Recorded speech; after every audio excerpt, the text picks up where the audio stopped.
आप सभी को जानकारी होगी ही कि कुछ समय पहले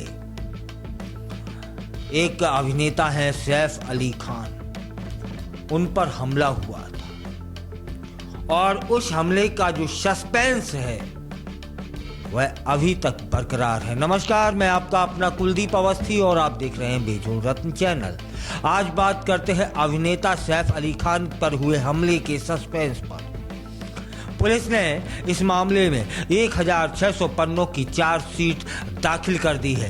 बांद्रा कोर्ट में इस चार्जशीट में करीना कपूर के बयान भी शामिल किए गए हैं। करीना ने हमले वाली रात का पूरा बयान पुलिस को दिया है, जिससे केस से जुड़े कई बड़े पहलू सामने आ गए हैं। पुलिस की चार्जशीट में सैफ अली खान बताते हैं कि हमले के बाद हमलावर अचानक से गायब हो जाता है। सैफ ने करीना और बच्चों एवं हेल्पर समेत सभी को एक कमरे में बंद कर दिया था।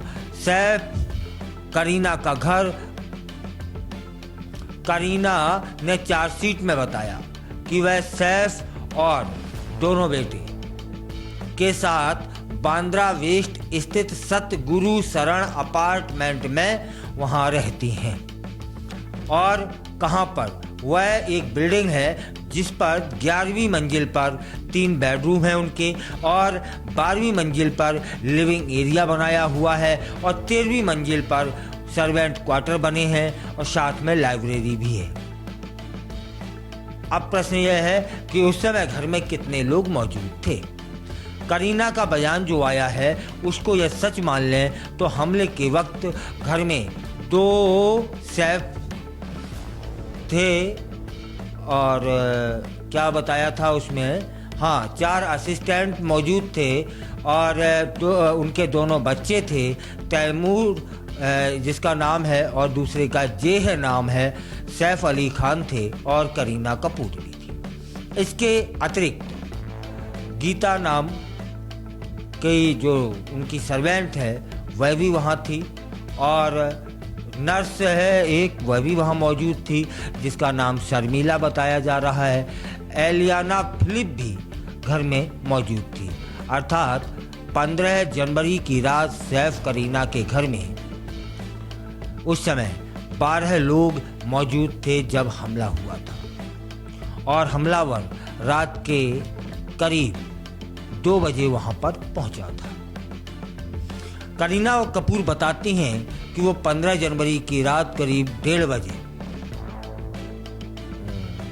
अपनी दोस्त रिया कपूर से मिलकर लौटी थी, और घर आकर के उन्होंने अपने बेटे के रूम में जाती हैं। दोनों बेटे सो रहे थे। करीना भी अपने कमरे में सोने के लिए चली जाती है। रात के करीब 2 बजे जुनू उनके कमरे में आती है और बताती है कि जेह के कमरे में कोई है। जुनू कौन है? उनकी सर्वेंट।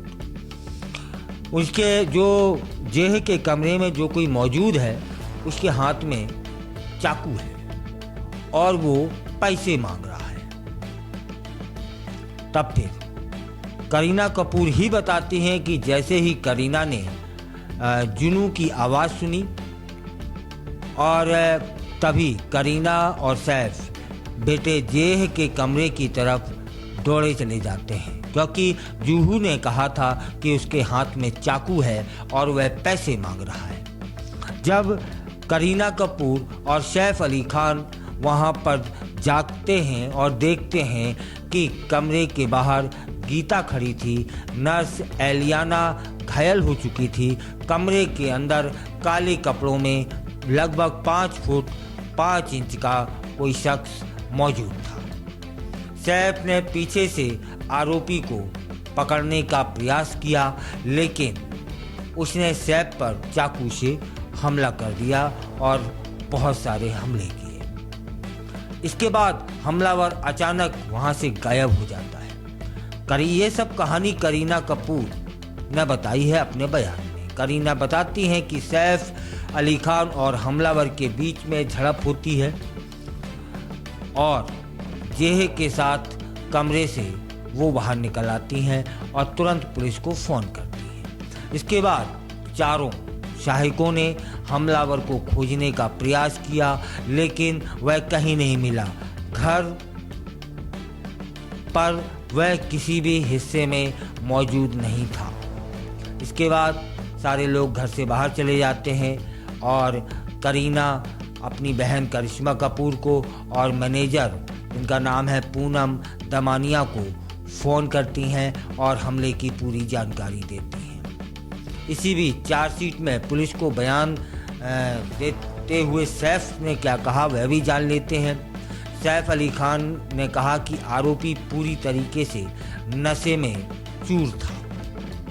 जब मैं मतलब सैफ अली खान अपने बेटे के कमरे में जाते हैं और पूछा कि तुम कौन हो और हमसे क्या चाहते हो। इस पर उसने मुझ पर कोई जवाब नहीं दिया और सीधा हमला कर दिया। नशे में होने के बावजूद उसने मेरी गर्दन, हाथ, छाती, पैर और पीठ पर कई बार हमले किए और उसने गीता पर भी, जो कि उनकी सर्वेंट है, हमला किया।